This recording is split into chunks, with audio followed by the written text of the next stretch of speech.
Nailed it. Yes. Yes. We got this down. We're so professional over here anymore. I own it now. Yes. We do. All right. Hello, GitOpsians. Welcome back to GitOps Guide to the Galaxy. We have our guest today is Gerald Nunn. But before we get to Gerald, Jonny, you said you had some announcement thing, right? Yeah. So Christian came on the stream a couple weeks ago, and then a couple of streams ago, and then he was also on the Ask an OpenShift Expert live stream yesterday. But he's been promoting isovalence, IPO, something IPS, something PCAP. I can't remember what it's called right now. For some reason, it is. I'm trying to explain it, and it's completely slipped from my mind. But anyways, it's packet capture for Kubernetes. He did a pretty cool demo, and he's got the lab. I'm going to share the link here in just a minute once I get it, because this all happened a little bit faster than I was ready for. But yeah, that's pretty much it. Just he says if you do the lab to tag him on LinkedIn, and he will. He'll give you a shout out. He loves it. He wants to hear the feedback and hear all the great things about the lab. So yeah, that's pretty much the only thing. That it's been relatively quiet. I don't know if you've kind of felt the same thing, Hilary, but like it seems like the last month has just been super quiet on like announcements and things like that. It's been weird. It's normally pretty active. So well, we're getting ready for the next version of OpenShift, right? There's a lot happening in like regards to that. I know in my land of the managed services, we're working towards the GA of hosted control planes on Azure. So like I wouldn't call it quiet, but it's like that big inhale before there's a lot to say at the end of the year, I think. Yeah. I think Sully's probably rolling over in his bed right now by hearing me say that, because his wife is a nurse, and like that's like the cuss word in the don't say that. Area. Don't say the Q word. And I've done it 2 streams in a row now where I'm a glutton for punishment. I love the pain, apparently. Clearly. Clearly. I mean, we're all, I mean, I don't know about you, because obviously your role's a bit different, but I know on my end, like we're all doing such an array of activities that is like very, I mean, it's just, there's something in every category all of the time. Like, it's like, I'm doing something over here on security. I'm doing something over here on like road mapping. I'm, proposing that we do this big technical initiative and the trade-offs behind it. And, like I'm contributing to Hypershift and OpenShift core, right? Like what am I not doing right now? I don't know. So like I said, it's the big inhale. Yeah. And then hopefully we go into that Q4, getting into the New Year, winter holidays time. And maybe that will actually be less crazy, maybe. Yeah. I'm gonna find another word or saying instead of the Q word, so that way I'm not jinxing everybody. So yeah, don't jinx me. I will fly to England and physically shake you and ask you what is wrong with you. You've already stolen my manager, and so I feel like this is a proper payback. So I was so delighted to steal your manager. Context there is Johnny's former manager came to work on my team, and I could not be happier because his manager Andrew is amazing. Yeah, he's the okayest dude of all time. So he would love you calling him the okayest dude so much. That is exactly how he would describe himself. I love that. Okay. Now that we are done with our nonsense and our silliness, it's almost like we haven't seen each other in a little bit. Gerald, say hello. Introduce yourself. Hello. For those of us who don't remember who you are. I am the GitOps Technical Marketing Manager at Red Hat, so I help our customers as well as our internal field teams get the most out of the GitOps product, as well as act as an advocate for customers that might be looking for specific features or for us to do certain things in the upstream ecosystem. Your job is so cool. It is. Yes, it is. It's funny you're saying, oh, we deal all these different things. I was going to joke, what? There's more than GitOps, really? Yeah, I know. Right? I'm just joking. I've got lots of other things I work on too, but yeah. You know what's interesting is so much of what I have been doing lately is related to CI. Mm-hmm. So much is related to CI. Oh man, CI on these big distributed systems is really something else. Well, that's what we're going to talk about today to hopefully make that easier. So I love that. Let's go. All right. So Today I'm going to be talking about the GitOps promoter, which is a newish project, upstream in Argo Labs that is being worked on primarily by Intuit. But we're looking at releasing this as a tech preview in OpenShift GitOps 1.2.2 in late September. Don't take that as a commitment. I'm not the product manager. They always get mad when I make promises because I don't have to bear any responsibility for keeping them. So, but that is the plan. So we're going to go through the GitOps promoter today, talk a bit about what it's about, how it works, and then I'm going to do a demo at the end, and then we can poke and prod that a bit to see different things and kind of explore a little bit. So we'll go through the slides relatively quickly. If I could share the screen, I can.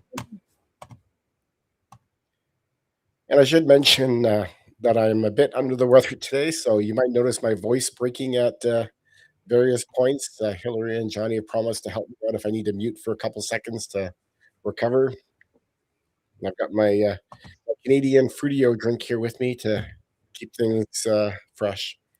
It's going to be amazing. So we're going to talk about the GitOps promoter. Can you see my screen okay? Yeah. Okay. So what we'll discuss today, the obvious, what is this GitOps promoter thing that we're going to be reviewing? How do you get started with it if you want to give it a try with the OpenShift GitOps product, and kind of a bit about the roadmap and timeline. And then, as I mentioned, we'll do a demonstration at the end. So what is the GitOps promoter? Really, the whole idea about the GitOps promoter, as the name implies, is to manage your promotion between environments. So Hilliary, you talked about CI, and if you're an old fogey like me, you probably use a lot of CI in the past or even today to manage those promotions in terms of orchestrating it, even if they're integrating with a GitOps product like ArgoCD. So the idea really is to move from your development, your staging, your production environment, however many environments you have, and to manage that process, right? And the way the GitOps promoter works, we'll look at this in a little more detail on the next slide, is it uses environment branches to manage the promotion. You'll notice that I've got a big asterisk there because probably people are familiar with GitOps. The first thing that's kind of perking up their head is that, hey, using environment or using branches is an anti-pattern with GitOps. Why is promoter using environment branches? And that's because the promoter actually is doing hydration, or AKA the rendered manifest. And we'll talk about that as well. And with that pattern, it's okay to use the environment branches. We'll talk a little bit about why. It can use both on, excuse me, on cluster as well as SCM gating. By SCM gating, I'm referring to things like GitHub checks, right? Like, I don't want this to get promoted if a check in GitHub or GitLab fails. So it can use both of those to determine whether a promotion can occur. And the other interesting thing with the promoter that I find quite fascinating, because it's an Argo Labs project, is even though it can integrate with ArgoCD, it does not require it. If you want to use the promoter with Flux or some other GitOps tool, you can knock yourself out and do that, which is quite interesting in terms of that capability. And I put a link at the bottom to where you can find the docs on the GitOps promoter, but a quick Google search will turn it up as well. So we'll do a quick screenshot here, and we'll see more of this in the demo, but you can see basically I've got, a dev, stage, prod environment, and we're going to do the promotion across them. And you can see here is managing the changes across the different environments with the same commit SHA across all of those environments that it's going through. And like I said, we'll look at this in more detail because I've actually improved the demo a bit from when I took this screenshot. All right, so we talked about the fact the promoter is using environment branches. So there is a dry, aka user trunk branch. I say trunk because I'm a huge fan of trunk-based development, but I know not everybody is. But that dry is, if you're not familiar with it, it's do not repeat yourself or don't repeat yourself. And the idea there is all the user changes, all the changes that you make to your manifest go into that branch. And that's the only place where those changes occur. What happens next then is you use either the ArgoCD hydrator or you can use a custom hydrator to take those manifests and put them into these environment-next branches. So like I have a dev stage prod environment, there'd be a dev-next, stage-next, prod-next. And those are essentially preview branches for each environment. They are not live, they're not running in an environment anywhere, but they give you the ability to preview those changes in order to see what's happening. And this really goes to the rendered manifest pattern. One of the primary benefits of it, even though it's adding some complexity, is the ability to preview changes. So like if I have customized with say 30 overlays and I make one change to the base, what's the impact of that change in the base on those 30, right? I can't really readily see that.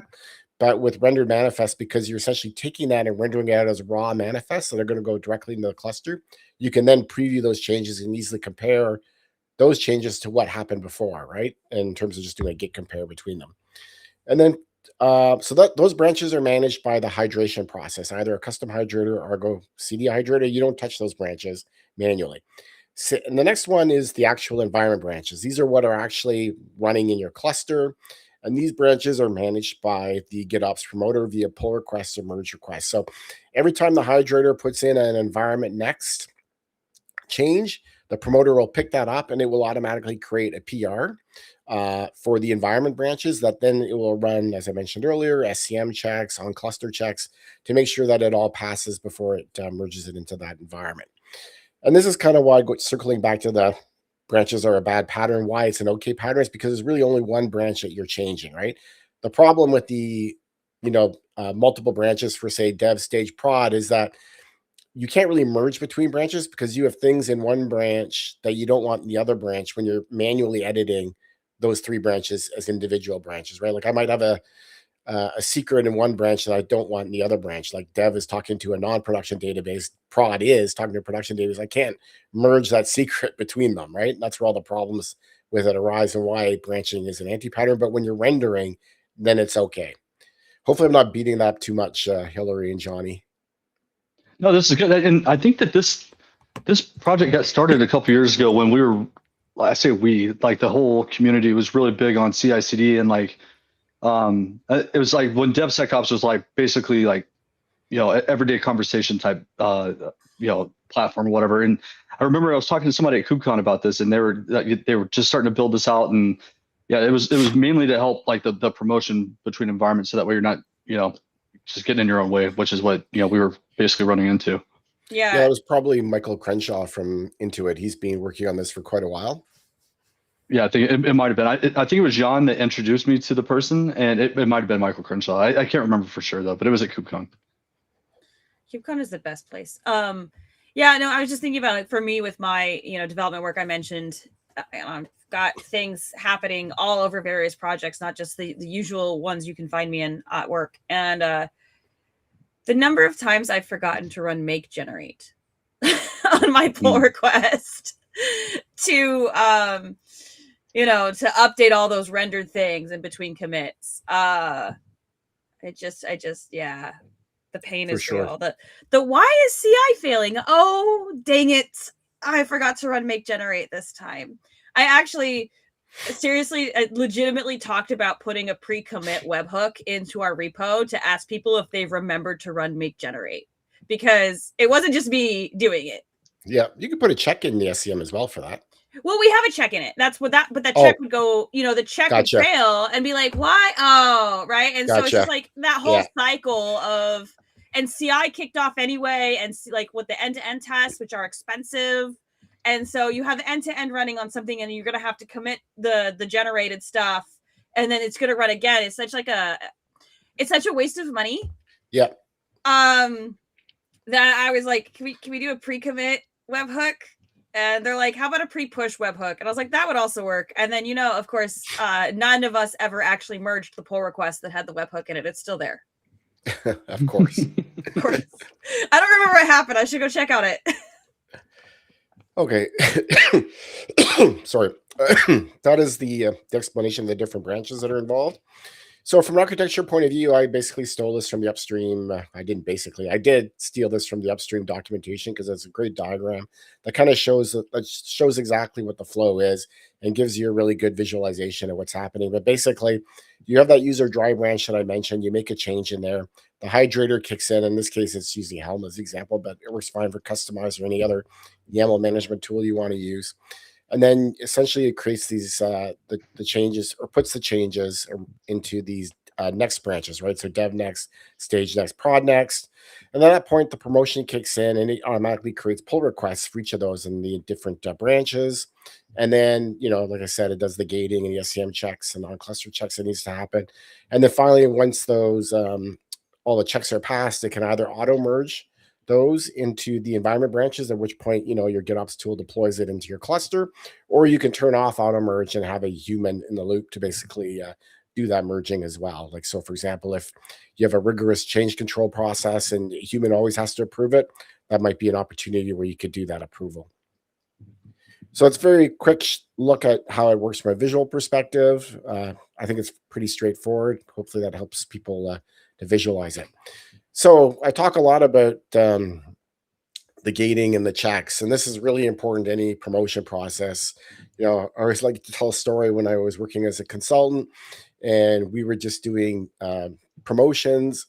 And it was fairly manual process back then. We had some automation, but I was doing a promotion and I told people don't commit anything because I need to do a build. Oh, I remember what the problem was. I needed to do a build for every environment, which is a terrible thing to do, but the way this particular product worked, you had to do it. So I had a build for dev, a build for stage, a build for prod, and somebody made a change just before I pushed the prod and it broke the prod cluster.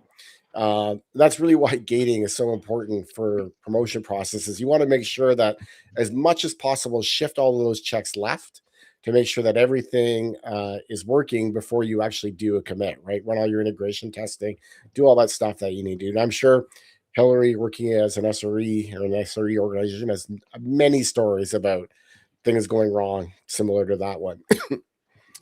So many stories. Yeah. So, so many stories. More stories than we've got time for. Correct. But it's important to note that, there are really kind of two kind of checks from my perspective. This part is kind of Gerald riffing a bit on it, but there's the obvious SEM gating that happens, right? It's doing a pull request, and on pull requests, as everybody knows, you can put all sorts of checks in there. So GitHub supports checks and actions, and that's great. But part of the problem with SEM checks, or one of the problems or challenges with SEM checks, is that often your SEM does not have access to your clusters, right? Like it can't reach out to the cluster and go, hey, did the integration checks pass? Does ACM say, hey, you're allowed to, it passes all your policies in Red Hat Advanced Cluster Security, so you're allowed to promote this, right? Because the SEM can't see that stuff, right?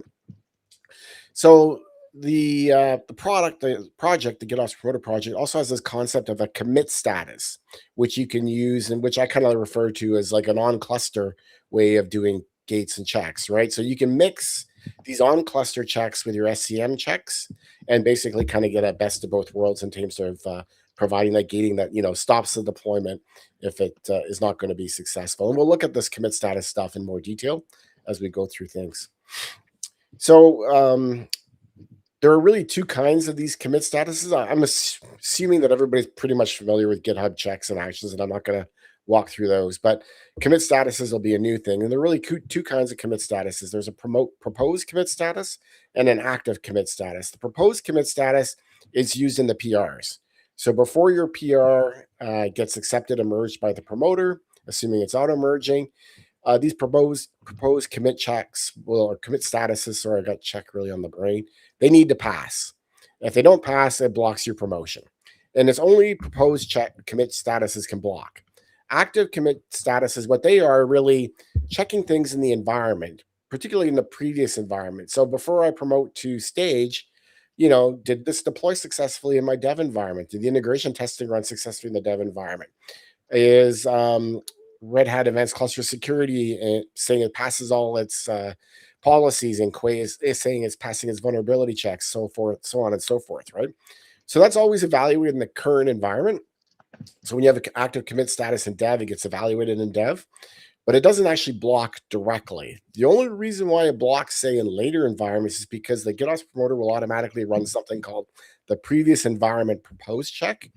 And if those active commit statuses are failing on the previous environments, it will block the promotion. And this is something I got really hung up on in terms of understanding the concepts behind it. So hopefully this slide is kind of making it a bit easier to understand. Hilliary and Jonny, did you follow that? Or have I confused you further?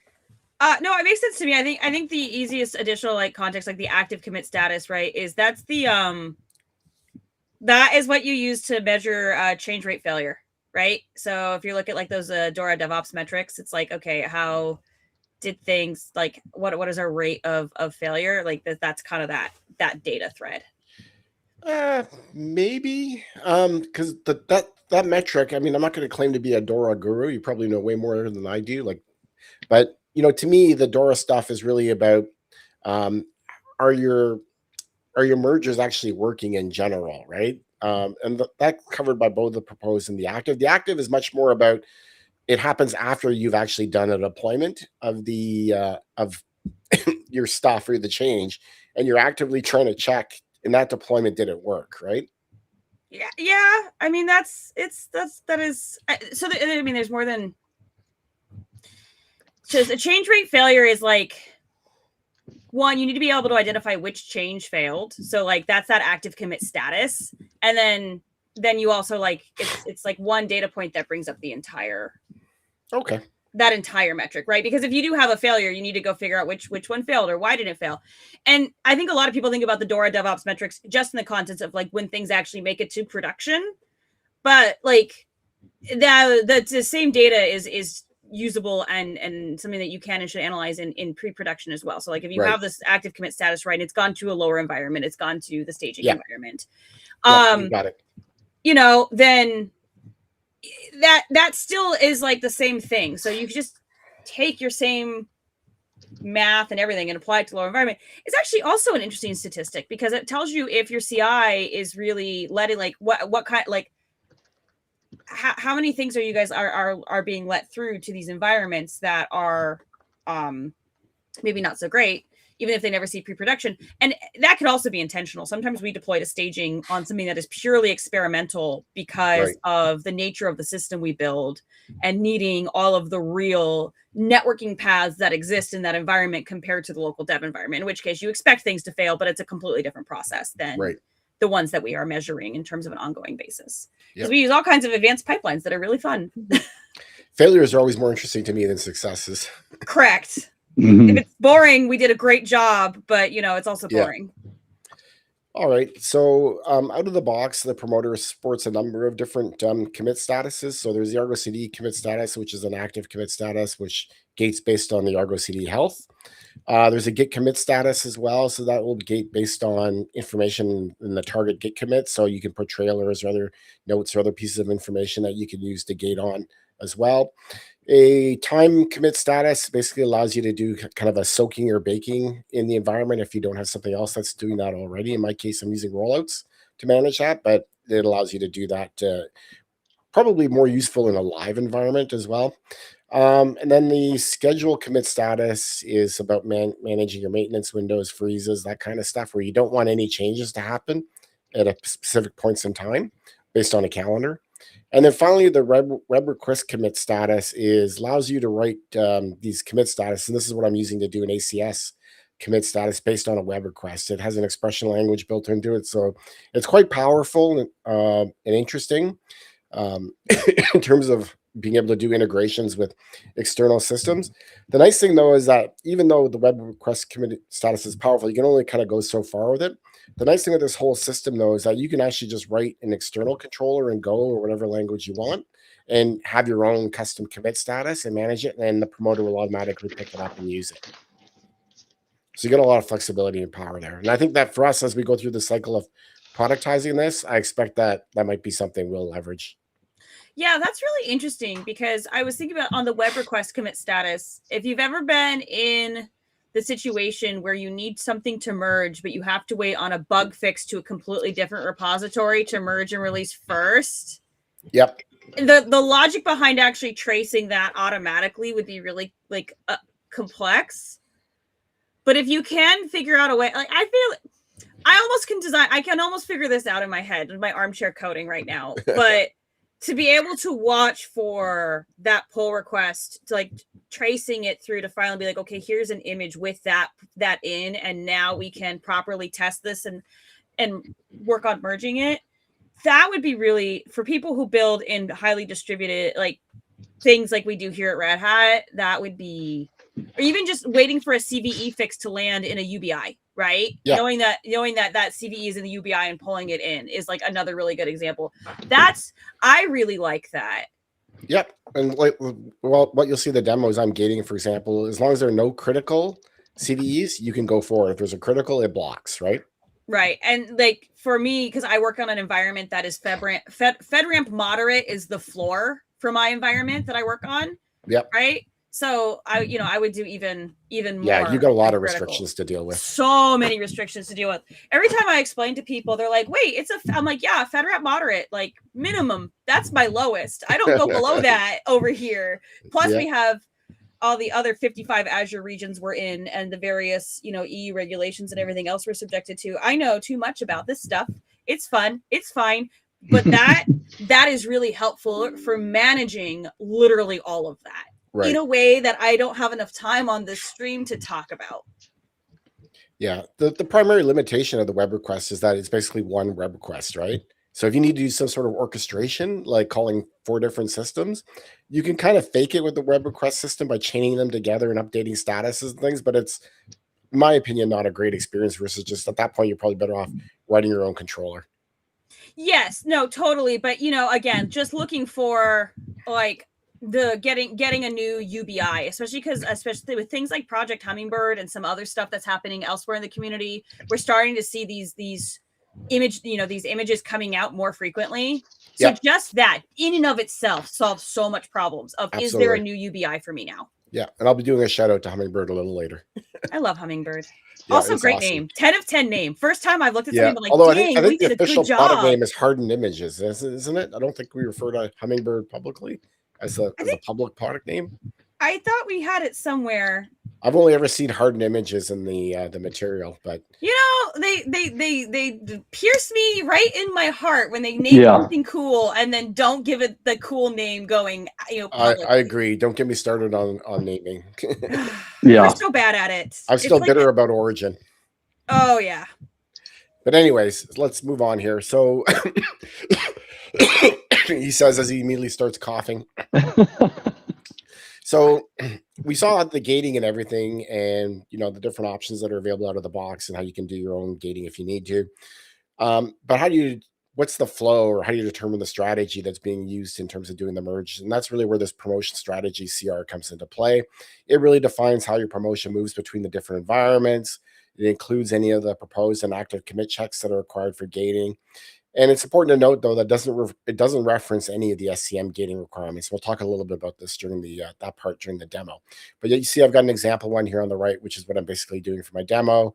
I've got a couple of active commit statuses that are defined globally, so they affect all the environments. But you could also define these active and proposed commit statuses on a per environment basis. So you might have something that only impacts prod, right? So you can do it just in that prod environment as well. And then it just references the Git repository. You see, but you can see it's defined in sequence here, and it goes from dev stage prod. It's important to note that right now, while it's sequential, a future version of this is going to use a directed, how do you pronounce this? Acyclic graph? I always say DAG. I never say the acronym out loud, but it will be more of a, successor predecessor type of graph, right, than a straight sequence. Is it acyclic?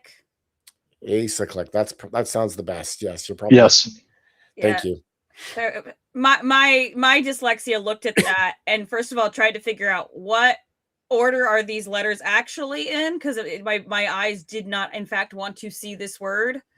What you did not see was me attempting to do the thing. I don't know if people know that when you have dyslexia, sometimes if you're trying to see if something's spelled correctly, you go like this and reveal the word letter by letter to understand it. I almost literally reached up to my screen to do that right now, but I got there. To me, it's one of those words I lump in the category of I've read it, I've never said it. Anyways, so that's the promotion strategy. That's really just controlling the overall promotion of your manifest from one environment to the next.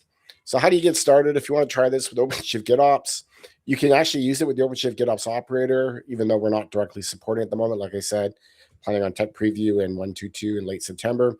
You can deploy it as a standalone application using the upstream Helm chart and following their installation document, which is documentation, which is essentially what I did. Because we also don't support the ArgoCD hydrator, you basically have to do custom hydration, which is what I'm using. And fortunately, the upstream project had me covered. They had some great custom hydrator example scripts, and I just leveraged one of those to do it. It was easy peasy.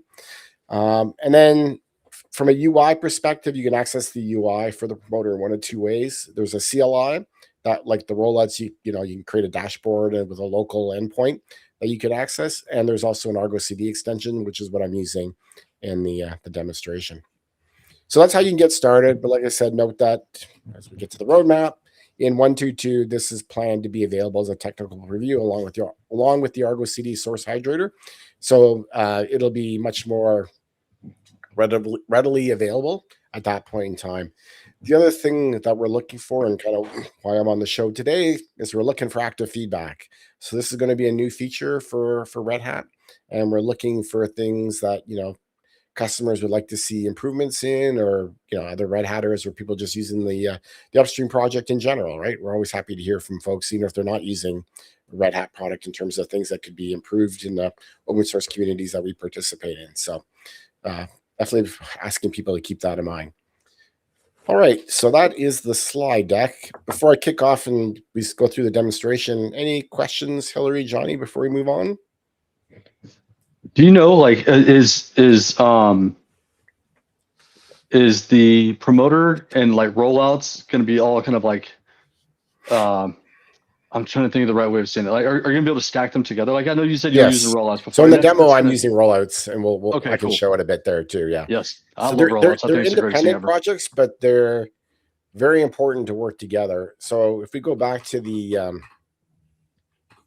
gating stuff here, one of the challenges with this, because I remember when Michael Crenshaw mentioned this like 3 years ago at ArgoCon, that he was working on it, and I was kind of like, I don't know about this, because I do a lot of stuff in CI that needs to be done, like integration testing, validation of CVs, all the stuff Hilliary was talking about, right? And I was going, how can I do this with something that doesn't have the ability to basically run tasks, so to speak, right? And I came away feeling skeptical, but now that I've played with it and the integration with the SCM gating, I can really see how this will work to do all that. And one of the key things with rollouts, I know I'm taking a long time to get there, Jonny, is how do I do integration testing? Well, the great thing with rollouts is it's built into rollouts. You can run an analysis to do all of that integration testing, right? So that's why I have it in the demo, and why they're so complementary in my opinion, because you're not running a CI anymore to do integration testing, right? Yeah. Yeah, I love that. That's awesome. Yeah. So from a demo perspective, there's kind of 3 components to this demo, all kind of working independently. So in OpenShift pipelines, I'm using it to do the build, and it pushes a new image out. So it basically compiles the Java code, builds a new image, pushes it out to the Quay.io registry. Then I'm using the ArgoCD updater, which monitors that registry and will update my manifests in Git with the new image reference. So it's kind of an asynchronous part of the process. And then finally, the promoter will kick in and do the actual promotion once it sees the change that I've made has been hydrated and made available in those next branches. So that's what we're doing for a demo. And the reason why, Hilliary, circling back to the very beginning of this conversation when I said, oh, this might impact CI, is that this part here, and the ArgoCD updater, is stuff that I would traditionally do in CI, right? I was having CI orchestrated and just interacting with Argo to make sure that things got pushed to the point where they're healthy from a manifest perspective. Now CI is basically just doing builds and image pushes for me. That's all it's doing. Yeah, no, it's it's a really interesting shift. And I mean, I'm excited for the demo. I'll put it that way. Yeah, let's see the demo here, and then you can. I'm really looking forward to getting both you and Jonny's feedback on this. So I've got a pipeline here, an OpenShift pipeline that basically will, compile and build my image. It does a few other things like verify that it's been signed, runs it through ACS to scan and check policies, generates an SBOM, and exports it to Red Hat Trusted Profile Analyzer. And then finally, the important part is it will tag it at the end, and this is what's going to trigger the image updater to do its magic. And so let me kick that off, because that will take a few minutes to run. This is my one pet peeve with pipelines, is there's no way from a UI perspective to kind of default all this stuff. Yeah. Yeah. Sorry. Secret, ACS. Got to give it all my secrets so it knows how to talk to things. And then give it the, secret. There we go. I'm a little slow today. There we go. Start that off. So that'll kick it off. And this pipeline will probably take about 5-6 minutes to go through. So while we're waiting for it to go through, we'll look at my environments. So I have a control plane cluster. This is where my Argo is running. The good thing with the promoter is I'm testing it with the ArgoCD agent. Works perfectly fine with the agent, and also works fine with apps in the namespace, which is what I'm using here. If we go back to my applications, you can see I am deploying a simple pet clinic application. It doesn't really matter too much what the application is that I'm deploying, but this is the Quarkus Pet Clinic, which is kind of the equivalent of the Spring Boot Pet Clinic demo. And you can see here my different environments. I've got a dev environment, a prod environment, a stage environment, although dev, stage, prod to go in order. I have a CI project, which is that pipeline that we saw earlier. And then I've got my ArgoCD project here, which contains all the manifests. And if we look at this, we can see here's my promotion strategy that is being deployed. And you can see it basically looks like the, is this big enough for you folks to see? I can see it. Okay. For what that's worth. Yeah, I can also see it fine. So I think it is. If somebody in the chat feels differently, please tell us. But I can read it. Yeah. So you can see here I've got my checks that I'm doing, and it's going forth. And then we can see some gating things that I've got here. So this one here. This is that web request commit status that we were talking about. That's checking ACS, Advanced Cluster Security. And we'll ignore all the annotations here, but basically it's just calling, where is my URL? Sorry, I'm going blind. There it is. It's calling this URL, and you can see that it's using Go templates to basically add some additional variables and decoration to it. And then there's some expressions down here that are parsing out kind of the information that it's giving me, and I'll be able to see kind of the status from ACS in terms of the policies that are being violated, critical, high, medium, low, etc. And then we also have the UI for the promoter right in here. As you can probably tell, I'm killing a bit of time while I'm waiting for my pipeline to run. But you can see here, we got my dev environment, my stage environment, or my prod environment. You can see the active checks that are running right now. These are always running. So let's say, for example, I do a promotion and then 2 days later, one of these could fail, even though no promotion is happening, right? They could get into a failing state because of a change in environment or something else that happened. As you folks know with CVEs, there's always new CVEs reported. So what passed today might fail tomorrow, right? So that's always quite interesting. The nice thing too, Promoter, that I really like is this history view. So you can see the history of deployments. So you can see here right now, I've got one deployment that's happening here across all of the environments that's deployed. But I can see my past ones here, and if there are any problems or issues or errors, they would show up in this history, and it gives me an idea in terms of the process and how well it's been working. So let's go check my pipeline here and see how we're doing. Okay, so I've tagged it. So that means now the tough part is the asynchronous waiting for image updater to do its magic. It should go relatively quickly, I hope. Oh, and I should also, while we're waiting for it here, we can see in the manifests. Come on, go. It would just be my luck for GitHub to have issues today too. Yes. Late last week, early this week was brutal in terms of issues. So we can see my GitHub repo here and all the things that are happening. If I click that little arrow here, you can see various checks that are happening. So like the SCM checks that are happening is one thing I'm doing is validating the manifest with linting, and I'm also checking that with kubeconfirm that they're valid Kubernetes manifests, right? That they all work. So at some point here, image updater will kick in and give me an update on this thing, but it's being a little slow. If we look at the environments and the branches that I have, you can see I've got a dev environment, a dev next, prod next, stage next, all the stuff that we talked about. And if we look at past pull requests here, you can see I've got 178 closed ones because I've been testing it a lot. You can see all of the PRs that are being managed by the GitOps promoter.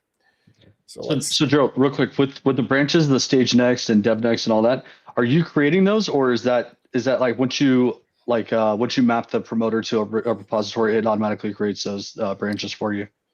I'm creating the initial branches, but the management of them is managed by the hydrator. So the next branches are managed by the hydrator, and then the environment branches are being managed by the GitOps promoter. So okay, but you still go to GitHub and you say, hey, I'll create a new branch. Yeah, create a new branch, like an empty branch, basically, right? Yep. I think, though, actually, the custom hydration script I'm using, if you go look at that here in GitHub scripts, hydrate, it actually, I think, will create the branch for me. So it will create that dev next branch if it doesn't exist. Yeah, it's actually testing for it here. So Oh, okay, it will do all that. And the Argo hydrator, I'm pretty sure will do that for you as well, though I don't have a lot of personal experience with it. Oh, there we go. It kicked in. Okay, so this nice. happens. Then my hydration scripts kick in. And then if we go back to ArgoCD and do a refresh on this, there we go. Now we see the promotions happening. So one thing you'll note down here, and this is kind of one of the things I want to talk about, kind of one of my minor nits with the promoter is it doesn't show the SCM checks out of the box.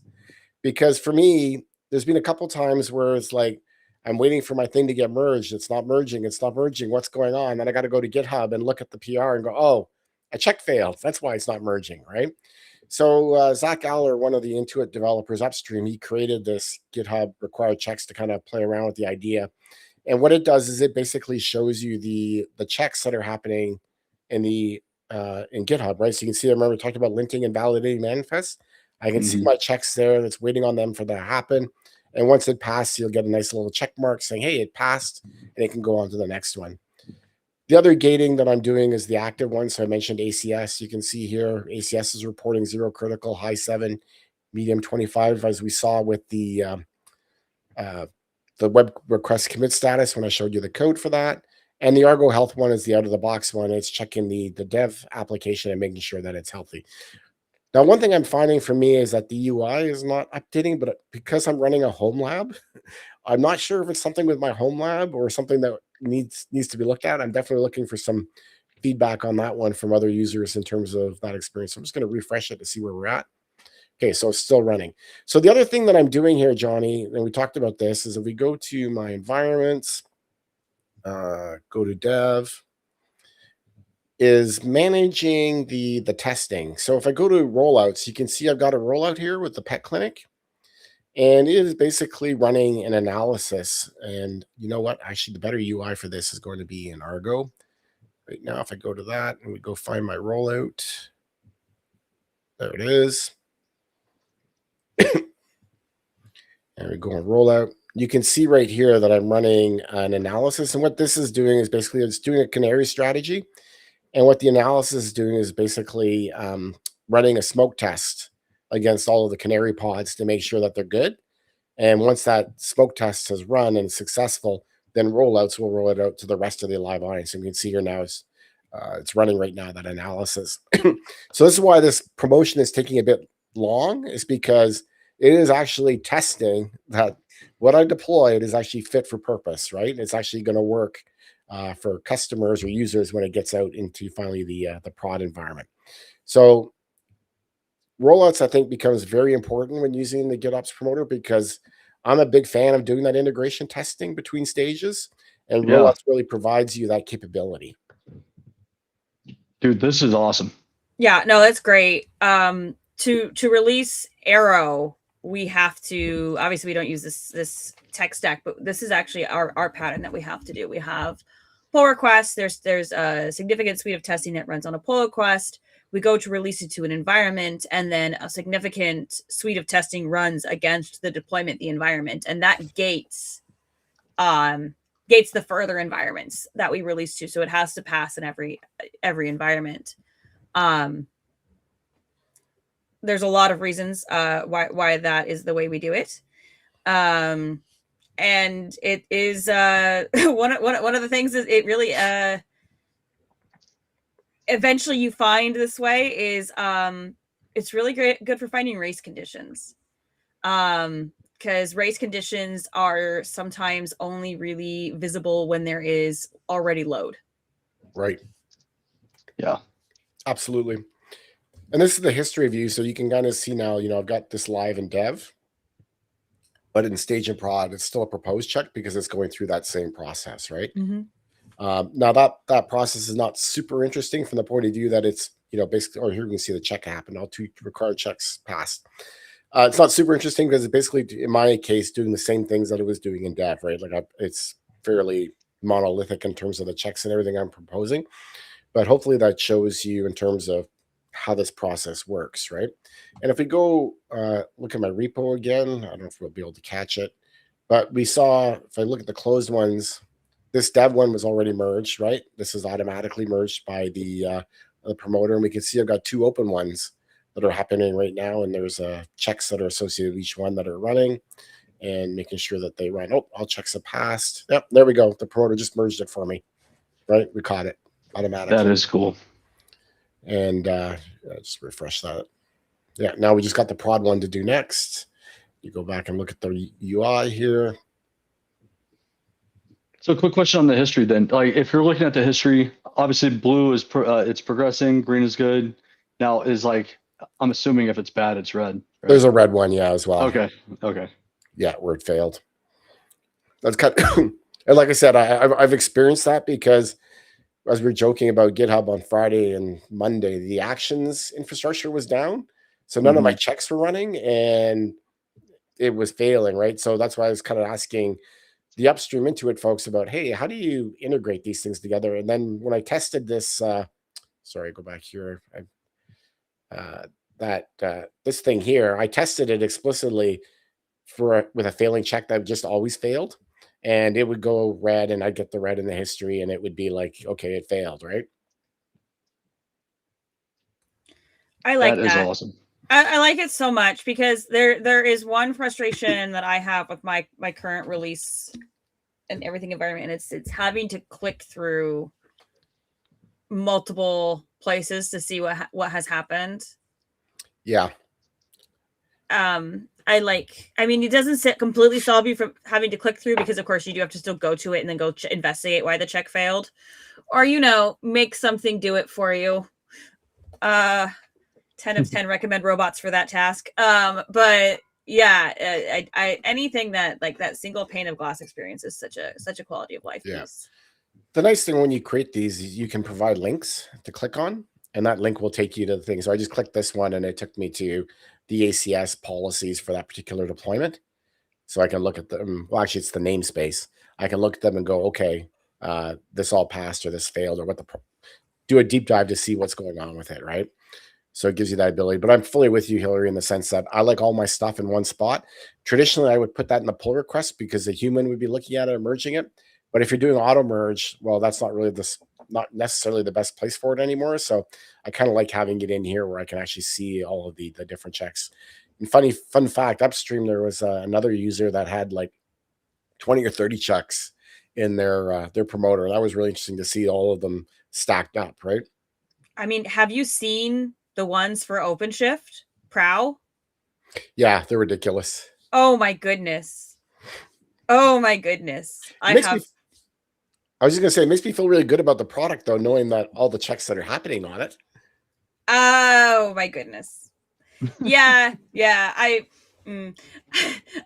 spent some time recently fixing flakes in CI and for Prow, which is fine. It's totally, that's not a problem. And Prow itself is great. Prow is actually how Kubernetes also orchestrates its testing and releasing and so forth. So it's not a Prow problem. But when you do have all of those gating checks, sometimes they step on each other.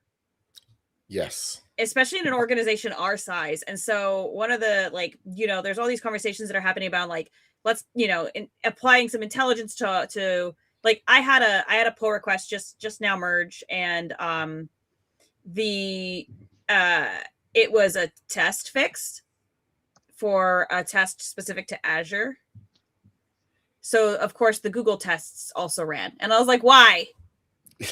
Why? I'm like, I was talking to one of the engineers who has more ownership there. I was like, can I propose fixing that? And he's like, I can't look at it today. And I was like, I won't have it today, but I would like to fix that because what? It's a hard problem to solve. Like, I'm not going to pretend like that's going to be an easy problem to solve. It just makes me a little bit crazy that is a problem that exists. But yeah.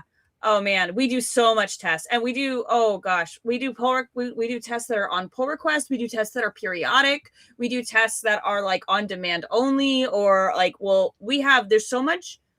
Prow is really a cool system. We have so much logic behind that. But then eventually when all the tests pass and all of the, sign-offs exist, it actually does do the auto merge, which is fun. Cool.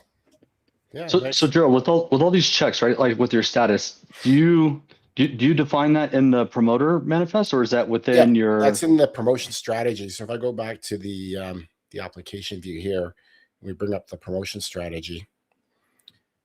So again, hopefully you can see this okay, but Yeah. you can see I've got defined some active commit statuses here. These are defined globally.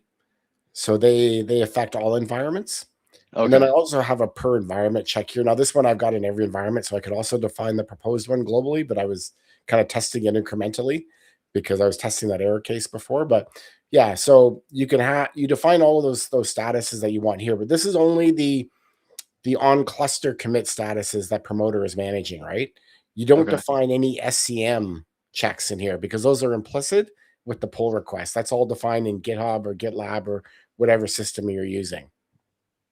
Gotcha. And then do these run are they sequential, or are they like, is it like typical Argo where it just splats it and, like They're as they're not, coming in I just, don't believe they're sequential, but don't quote me on that. I haven't looked okay. into in great detail. Like the active ones, it makes no sense for them to be sequential.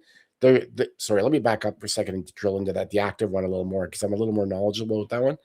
But I think we can look at both actually. If you look at not that one, sorry, where's my Weber? Actually, that one would be okay. You look down here. Is there? Oh, this one's sorry. I'll look at the web request one. Where are you, web request one? There we go. Look down here with the web request one. Way down, way down, way down, way down, way down, way down. Where's the trigger? There is a report on. Oh, I see. Yeah, you're right there. Sorry, I'm looking all over the place for it. So you can see right here, I've got it set up to poll every 2 minutes, right? Mm. So they're not sequential. They'll just be running on this timer schedule. But there Okay. are a lot of different ways to define this. So we look at the required one. That's much more involved. He's using a trigger here. And again, this is not me I don't want to take credit for Zach's work. He's the one that put this all together. That's the status. Oh boy, you can see how complicated the expressions can get on these things. Oh yeah. There it is. So here he's using a trigger, right? And it's the trigger fires based on the expression that you give it. So you have a lot of flexibility in the web request commit and how to manage all of this. With the out of the box ones, they're typically fired depending on how you define the parameters of that. Like the schedule one will be based on the calendar you provided. The timer one will be based on how long you want it to run for, that kind of stuff, right? But the web request one, it really gives you a lot of flexibility in terms of my polling and my triggering based on certain things and how to manage that effectively. So I don't think they run sequentially. Now that I'm thinking about it more, they're all just based on those trigger mechanisms and how they need to run. Okay, awesome. And I think that's good. I think there are things that need to run sequentially, but that should really happen in your pipelines, right? Anything where there's like a strict sequence of events, if I can be opinionated about it, that needs to be like successful in that exact order, really should be within like a pipeline. That's right. It's the better governing tool for that. That kind of strict ordering. Like I mentioned with the web request commit, it is possible to kind of chain them together if you needed to do something that with a dependency type behavior. But like I said, personally for me, when I get to that point, it's like, okay, I'm at the point where I probably just need to write a custom controller and deal with it. Excuse me. The other thing I'll mention is that there is a upstream an open issue or open request to create a job commit status. So you basically run a Kubernetes job, and that would allow you to use Python or whatever else you want. And with Red Hat, because we're big into OpenShift pipelines and Tecton, we have an issue open or request open to create a Tecton commit status so that people could reuse their existing tasks and pipelines to act as commit status as well. And the nice thing with Tecton is it has all that bookkeeping already, like the prune pods to keep all the historical logs in a database and not rely on having to have the pod around to do it, which is a problem for etc.d. So there's a lot of benefits to Tecton in terms of integrating with this system, in my opinion. Yeah, something like Tecton, you could also do it with Jenkins. Technically speaking, you could use Airflow or Argo workflows as well. I hear nothing. I hear nothing. You hear nothing. You hear nothing. We love all open source projects here. We just love our open source projects a little extra. Jenkins is fine. I just feel like it's past its prime. Well, so from what I was understanding, and I haven't looked into this super, super deeply, so I could be wrong, but my understanding of like Jenkins as it pertains to the cloud native ecosystem is it's a re-implementation of Tekton. Yes. Well, yeah, I don't want to characterize it as a re-implementation because I don't know enough about it, but it is using some aspects of Tekton for sure. Yeah. Yeah, and they from what I read up about on this in 2020. So, you know, obviously I'm sure there's probably more drift now than at that time. But the way they actually even got there was through like it being Tekton under the hood. Right. And again, there may be more drift now. That was like 6 years ago that I was looking into that. But and again, that's like kind of the beauty of open source. There are things that are convenient about Jenkins that I can appreciate, especially as someone who used it so much. I used it as well. So, man, do you remember? I know you remember this. First time I spoke at a KubeCon, the audience mostly didn't remember this because they were all younger than me, which was offensive. Remember daisy chaining Jenkins jobs? Like you would just at the very last step of a Jenkins job, it's like, and also go, you know, hit like it was like basically the API call to start this job now. Yeah. And we just daisy chaining them together, and then eventually you got the ability to do like, here's a governing job, and the governing job will do all of the like little jobs, and then you can like the drill down and so forth. But man, the things we did, the bash orchestration we went through. Yes.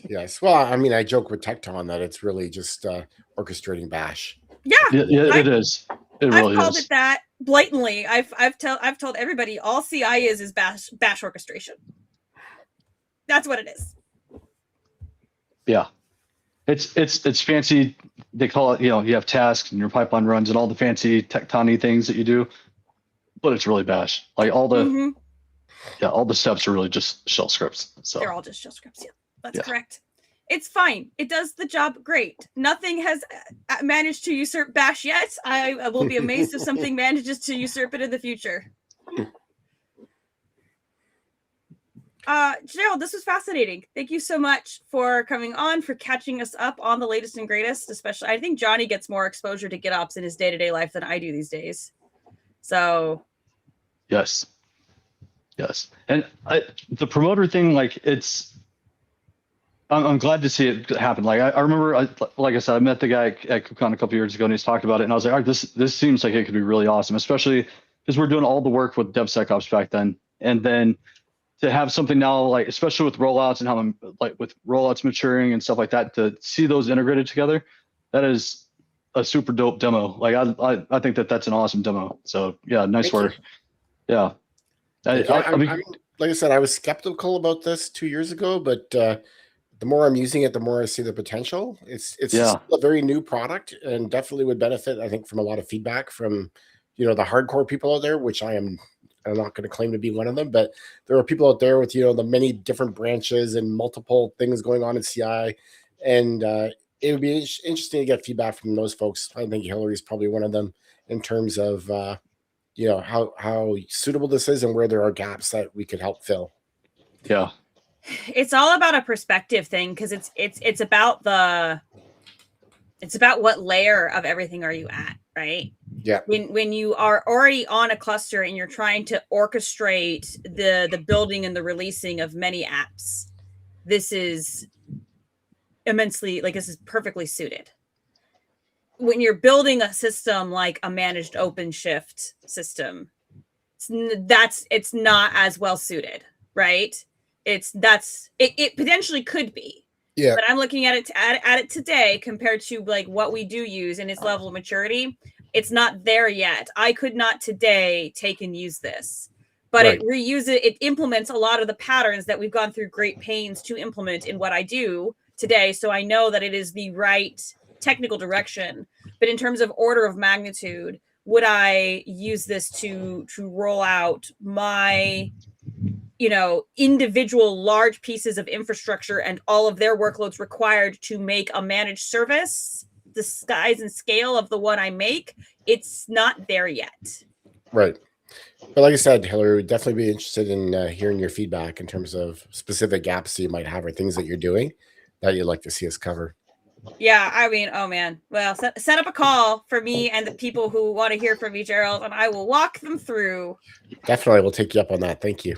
Yeah. All right. Well, Joe, thank you again for coming on. We are at top of the hour, so it's time for us to go. Jonny needs to go eat dinner with his family. I'm told that it's dinner time in the UK.